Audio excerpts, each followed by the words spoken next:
Gimana kalau saya bilang Anda bisa dapat waktu tambahan lebih dari 20 jam setiap minggunya? Kedengarannya mustahil kan? Tapi ini bisa dicapai. Dan kuncinya ada di kebiasaan-kebiasaan super kecil yang durasinya cuma 1 menitan. Dalam pembahasan kali ini, kita akan kupas 10 kebiasaan simple yang udah terbukti berdasarkan riset bertahun-tahun buat merevolusi cara Anda menggunakan waktu.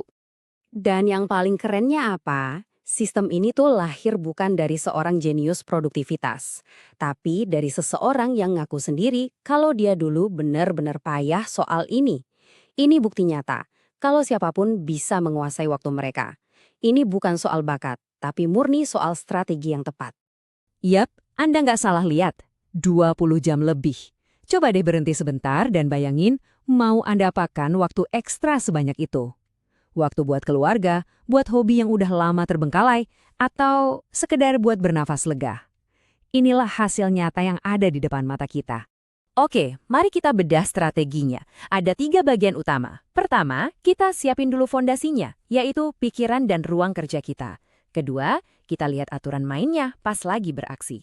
Dan terakhir, kita bangun sistemnya biar semua ini jadi kebiasaan permanen, bukan cuma semangat sesaat. Kita mulai dari bagian pertama, fondasi. Karena sebelum kita ngomongin apa yang harus dilakukan, kita harus lebih dulu nyiapin pikiran dan lingkungan kita. Anggap aja ini kayak pemanasan sebelum pertandingan besar. Kebiasaan pertama adalah berteman baik sama timer. Ini tuh bersandar pada prinsip psikologis yang kuat banget, namanya hukum Parkinson. Gini deh, kalau Anda kasih sebuah tugas jatah waktu 3 jam, entah gimana caranya pekerjaan itu bakal makan waktu 3 jam. Tapi coba deh, kasih tugas yang sama persis, jatah cuma 1 jam. Dan ajaibnya kemungkinan besar selesai juga. Jadi, praktiknya gimana? Pecah kerjaan besar Anda jadi blok-blok waktu. Terus, alokasikan 1 power hour setiap minggu buat beresin semua tugas kecil yang suka bikin pusing. Bayar tagihan, balas email singkat, dan lainnya. Intinya, timer itu menciptakan tekanan positif yang maksa kita buat fokus. Nah, ini dia pergeseran pola pikir yang penting banget. Kebiasaan kedua adalah berhenti mengelola waktu dan mulailah mengelola energi. 1 jam di jam 9 pagi pas otak masih seger, sama 1 jam di jam 3 sore pas udah ngantuk. Di atas kertas sih sama-sama 60 menit, tapi kondisi energi kita jelas beda jauh kan? Kuncinya adalah menjodohkan tugas dengan energi Anda. Kerjain tugas-tugas yang butuh kreativitas dan mikir berat pas energi Anda lagi di puncaknya.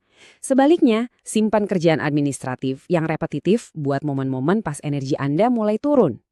Pikiran udah siap, energi udah pas, tapi fokus masih aja bocor. Seringkali masalahnya tuh ada di depan mata kita, lingkungan kita sendiri. Kebiasaan ketiga ini simpel banget. Ambil 1 menit sebelum mulai kerja buat nyingkirin semua godaan. Tutup tab browser yang nggak perlu, taruh ponsel di ruangan lain. Oke, fondasi udah kokoh. Sekarang waktunya beraksi. Yuk kita masuk ke bagian kedua, eksekusi. Ini isinya kumpulan aturan praktis buat nembus rasa malas dan ngejaga momentum seharian. Kebiasaan keempat ini cara cerdas buat nyiptain waktu. Pasangkan aktivitas fisik yang nggak butuh banyak mikir, kayak jalan kaki atau nyuci piring, sama tugas mental yang ringan. Contohnya dengerin audiobook atau mikirin ide. Ini bukan multitasking yang mecah fokus ya, tapi lebih ke melapiskan 2 hal yang pas.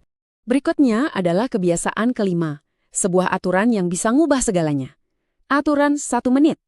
Naruh piring kotor di wastafel, balas pesan singkat, nyimpen dokumen. Kalau butuh waktu kurang dari 60 detik, jangan ditunda. Lakuin saat itu juga. Dan ini alasan psikologis di baliknya. Setiap tugas kecil yang Anda tunda itu ibarat ngebuka tab baru di browser otak Anda. Dengan nyelesain tugas-tugas semenitan ini seketika, Anda secara aktif mengurangi beban mental dan mencegah capek gara-gara numpuk hal-hal sepele. Sekarang, kebiasaan keenam buat ngelawan musuh terbesar kita, ragu-ragu buat mulai. Pakai aturan 5 detik dari Mel Robbins. Pas Anda tahu harus ngelakuin sesuatu tapi rasanya males banget, hitung mundur dari 5, 4, 3, 2, 1, terus langsung bergerak. Ini tuh kayak ngebajak otak Anda sendiri sebelum dia sempat nyari-nyari alasan. Kita udah punya fondasi dan aturan mainnya. Tapi gimana caranya biar ini semua nggak cuma jadi semangat sesaat?